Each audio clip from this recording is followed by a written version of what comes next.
Today, we're digging into well, let's call it a more pragmatic, maybe even a colder framework for how to navigate the world once you're out of your 20s. We're going to talk about how the rulebook you were given as a kid, yeah, it's not the one people are actually playing from. So let's just start with a truth that you've probably started to feel deep in your gut. You see the promotions that don't go to the hardest worker, the respect that doesn't just show up because you are a nice person. It's like a switch flips, and the world just stops pretending that fairness is the goal. And that right there is the big question, isn't it? If the old script is out the window, what replaces it? Well, to figure that out, we're going to look at things through the eyes of one of history's most clear-eyed and, let's be honest, notorious strategists, Machiavelli. Okay, first things first, we have to get really clear on this huge gap, this massive disconnect between the world we were promised as kids and the one we are actually living in as adults. This chart just lays it all out, doesn't it? On the left, you've got the childhood script. It's simple, right?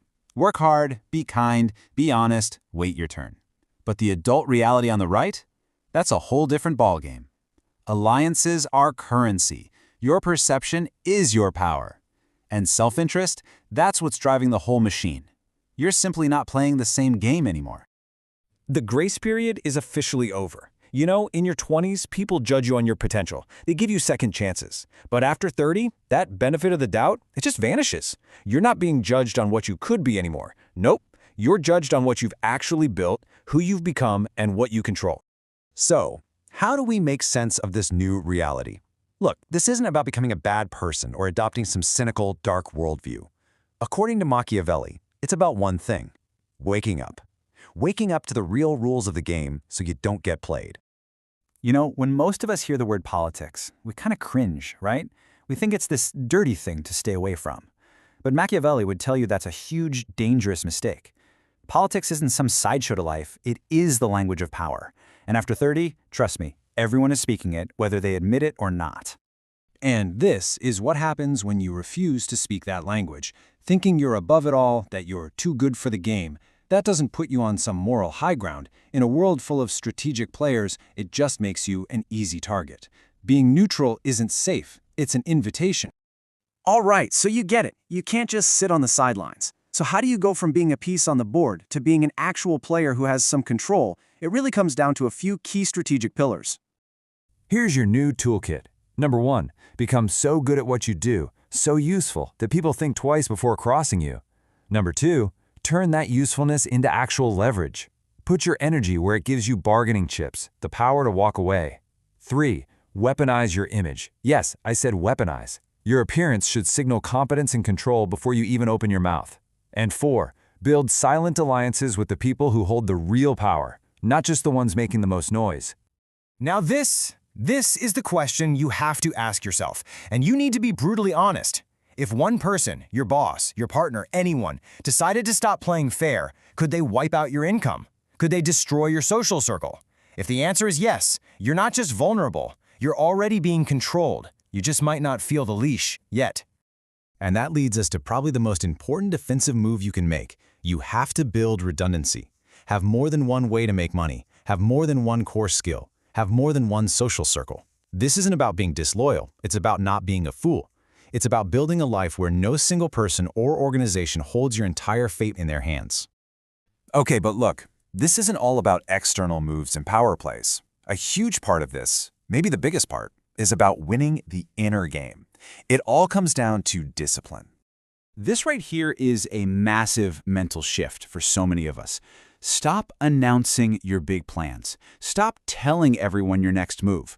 When you broadcast your intentions, you're just giving your competition a roadmap to watch you and maybe even get in your way.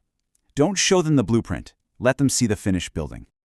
You have to start auditing your inner circle like a strategist. Who is that person that just drains you with their constant drama? Who's the one who smiles to your face, but you can just feel them resenting your success? Who's always talking you out of big opportunities? These people aren't your allies. You don't need a big, dramatic confrontation. You just starve them of access. Shorter replies, less availability. You just quietly raise the drawbridge.